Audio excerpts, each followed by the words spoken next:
आज की वीडियो में हम लोग बात करेंगे अपने पैथोफिजियोलॉजी के बारे में। तो यहाँ से हमारी यूनिट 1 स्टार्ट हो रही है और सबसे पहले हम लोग बात करेंगे अपने कुछ बेसिक इंट्रोडक्शन और कुछ बेसिक टर्मिनोलॉजी के बारे में, और उसके बाद मेनली हम लोग बात करेंगे अपने होम्योस्टेसिस के बारे में। तो आप लोग कॉपी और पेन लेके बैठ जाइए और हम लोग अपना आज का वीडियो स्टार्ट करते हैं। तो बात करें हम लोग यहाँ पे पैथोफिजियोलॉजी के बारे में, तो ये हमारा बेसिकली दो वर्ड से मिलकर बना होता है। पहला हो गया हमारे यहाँ पे पैथोलॉजी और दूसरा हो गया हमारे यहाँ पे फिजियोलॉजी। अब देखो, जो पैथोलॉजी होती है ये हमारी बायोलॉजिकल साइंस या फिर कह सकते हो मेडिकल साइंस की वो ब्रांच होती है जिसमें हम लोग डिजीज के बारे में स्टडी करते हैं। यानी कि जितनी भी तरह की बीमारियां हमारे इस वर्ल्ड में एग्जिस्ट करती हैं तो उनके बारे में जो भी स्टडी होती है, यानी कि वो कैसे होती हैं और उनका क्या मैकेनिज्म होता है, वो सारी चीज़ों की स्टडी हम लोग पैथोलॉजी में करते हैं। और फिजियोलॉजी क्या होती है?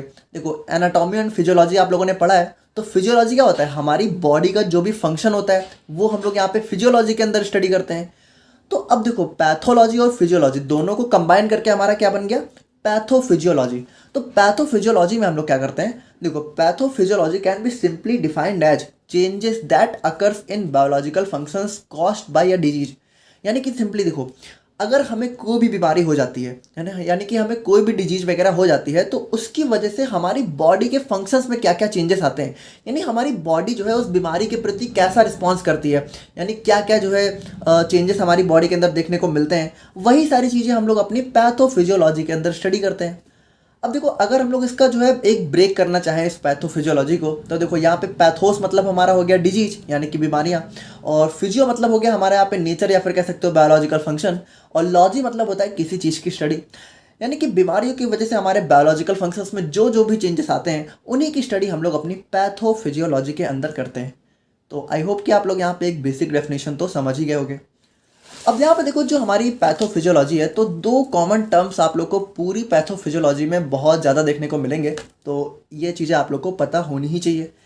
अब इसमें पहला है हमारे यहाँ पे इटियोलॉजी। अब इटियोलॉजी क्या होता है? देखो, हमें कोई भी बीमारी होती है तो वो किसी ना किसी वजह से होती है, उसके पीछे कोई ना कोई रीज़न होता है। तो यहाँ पे जो हमारी बीमारियों के जो भी रीजन्स होते हैं, जो भी कॉजेज होते हैं, तो उनकी जो स्टडी होती है वो हमारी क्या होती है? इटियोलॉजी। देखो, एक चीज़ समझो, लॉजी का मतलब होता है स्टडी, है ना। अगर किसी चीज़ के पीछे लॉजी अगर लगा हुआ है तो इसका मतलब है कि किसी चीज़ की स्टडी। अब जो चीज़ लगा हुआ है उसी चीज़ के बारे में स्टडी करेंगे। और बात करें हम लोग यहाँ पे पैथोजेनेसिस के बारे में, तो it is the study of mode, manner और मैकेनिज्म ऑफ डिजीज फॉर्मेशन। देखो, इसको थोड़ा सा ध्यान से समझना। देखो, हमें कोई भी बीमारी होती है तो वो कुछ यहाँ पे स्टेप्स में होती है। जैसे सबसे पहले क्या होता है कि हमारी बॉडी के अंदर कुछ यहाँ पे न्यूट्रिएंट्स की कमी हो गई। अब उसकी वजह से क्या हुआ? हमारी जो कोई भी सेल है, ठीक है, वो डैमेज हो गई, और उसकी वजह से हमारा जो टारगेट ऑर्गन है वो डैमेज हो गया, और धीरे धीरे करके क्या हुआ? हमें जो है कोई भी बीमारी हो गई या फिर डिजीज हो गई। तो यहाँ पे देखो, कोई भी जो हमें डिजीज हो रही है तो उसके होने का जो मोड है, यानी कि वो किस तरीके से हो रही है, किस मैकेनिज्म में काम कर रही है, या फिर उसका क्या मैनर है, तो उस चीज़ की जो स्टडी होती है वो हम लोग अपने पैथोजेनेसिस में करते हैं। तो अब हम लोग यहाँ पे बात करते हैं अपने होम्योस्टेसिस के बारे में। अब देखो, सबसे पहले तो आप लोग ये समझो कि जो हमारा होम्योस्टेसिस का टॉपिक है इसको आप लोग ऑलरेडी अपनी HAP में यूनिट 1 के अंदर पढ़ चुके हो, अपने फर्स्ट सेमेस्टर में। तो अगर आप लोगों ने पढ़ा हुआ है और आप लोगों को तैयार है तो आप लोग यहाँ से वीडियो लेक्चर स्किप भी कर सकते हो, और अगर आप लोगों ने नहीं पढ़ा है या फिर आप लोगों को दोबारा से रिवाइज करना है तो यहाँ से आप लोग जो है कंटिन्यू कर सकते हो। तो बात करें हम लोग यहाँ पे होम्योस्टेसिस की, तो ये हमारे यहाँ पे दो वर्डों से मिलकर बना हुआ है। पहला हो गया हमारे यहाँ पे होम्यो और दूसरा हो गया हमारे यहाँ पे स्टेसिस। अब देखो, होम्यो का मतलब होता है यहाँ पे सेम, और स्टेसिस का मतलब होता है स्टेट। अब देखो, ये सारी बातें आप लोग हटाओ और सिंपली एक बात आप लोग समझो कि यहाँ पे हमारे दो टाइप के इन्वायरमेंट होते हैं। एक होता है एक्सटर्नल इन्वायरमेंट, एक होता है इंटरनल इन्वायरमेंट। अब एक्सटर्नल इन्वायरमेंट से क्या मतलब है कि जो हमारे आसपास का जो भी वातावरण है, जो भी माहौल है, जैसे इस टाइम की बात करें तो बहुत ज़्यादा गर्मी पड़ रही है तो टेम्परेचर क्या होता है? बहुत ज़्यादा हाई रहता है ना, 40 डिग्री 45 डिग्री। और ठंडियों में क्या होता है? बहुत ज़्यादा ठंड पड़ती है तो टेम्परेचर बहुत ज़्यादा लो रहता है ना, 10 डिग्री और 20 डिग्री यहाँ तक जाता है। तो देखो, ये तो हो गया हमारी बॉडी का एक्सटर्नल एनवायरनमेंट, यानी हमारी बॉडी के आसपास का माहौल कैसा है। और एक हो गया हमारी बॉडी का इंटरनल एनवायरनमेंट, यानी जो हमारी बॉडी के अंदर जो भी फंक्शंस चल रहे हैं। जैसे आप लोग को पता है हमारी बॉडी के अंदर बहुत सारे फंक्शन चल रहे हैं, हमारा हार्ट बीट कर रहा है ना, और हमारी किडनी यहाँ पे फिल्ट्रेशन का काम कर रही है।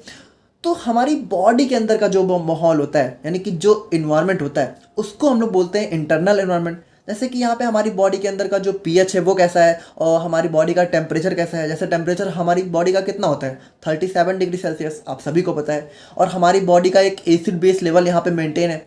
तो वो सारी चीज़ें होती हैं हमारे बॉडी का इंटरनल इन्वायरमेंट। तो यहाँ पे होम्योस्टेसिस होता क्या है?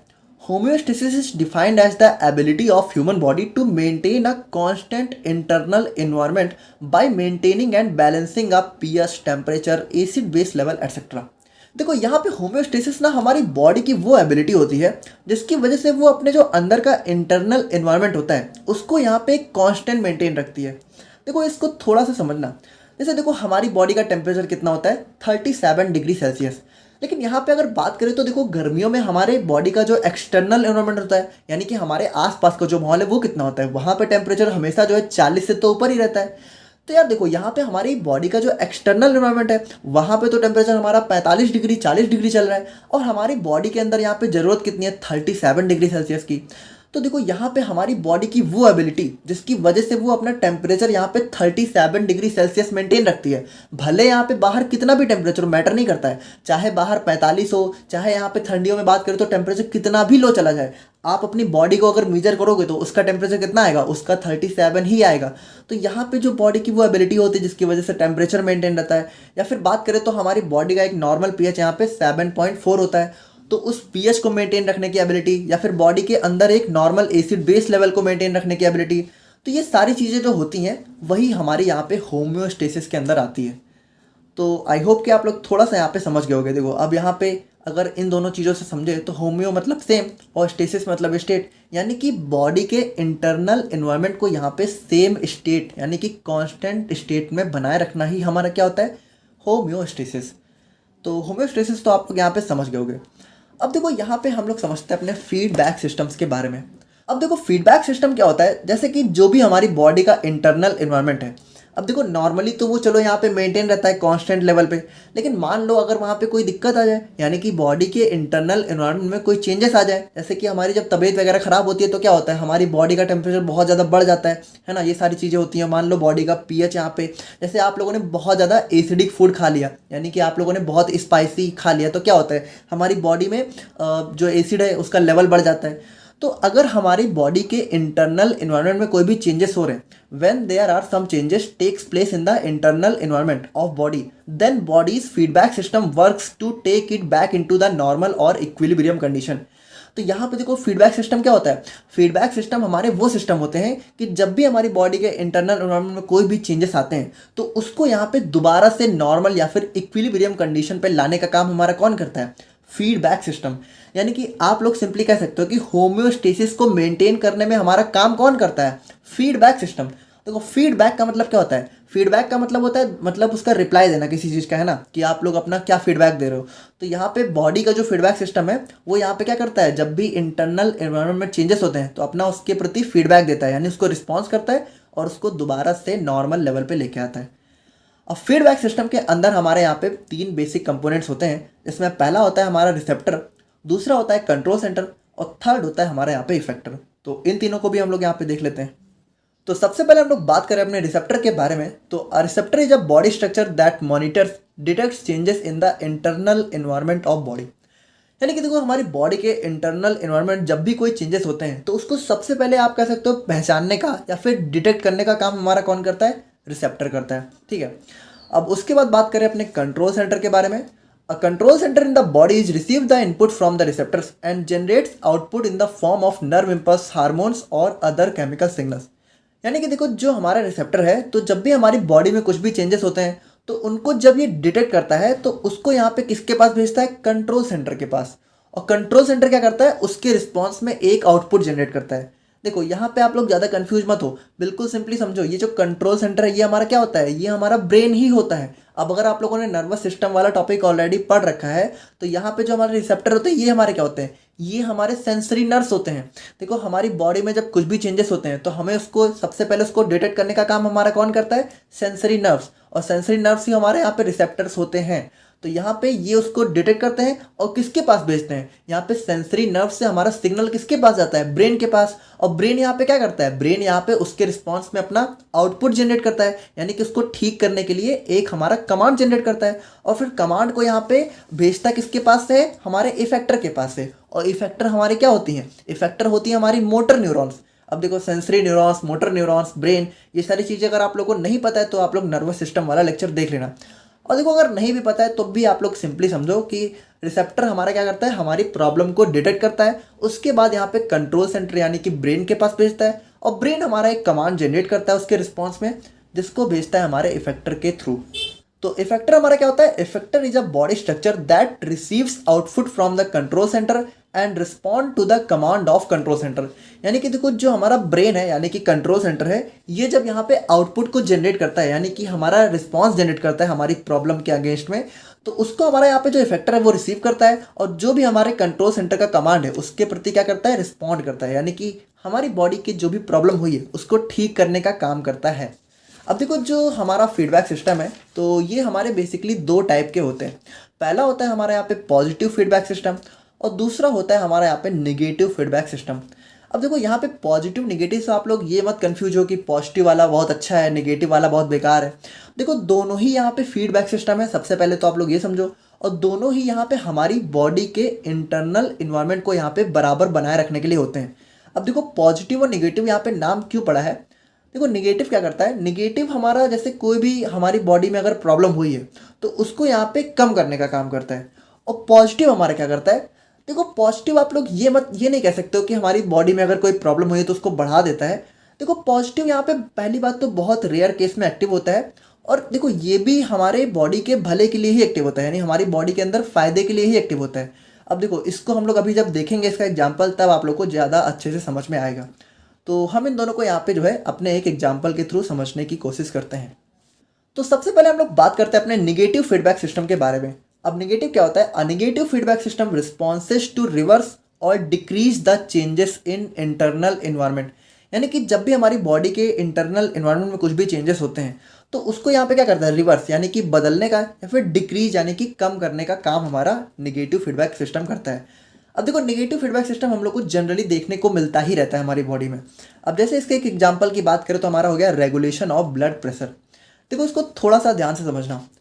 देखो यहाँ पे मान लो आप लोग एक कंडीशन ले लो कि आप लोग बहुत ज़्यादा कहीं पे दौड़ के गए हुए हो। अब जब आप लोग बहुत ज़्यादा यहाँ पे कहीं दौड़ के गए हुए हो तो क्या होगा, देखो जब आप लोग बहुत ज़्यादा दौड़ोगे तो अचानक से क्या होगा, आप लोग का हार्ट रेट जो है इंक्रीज हो जाएगा।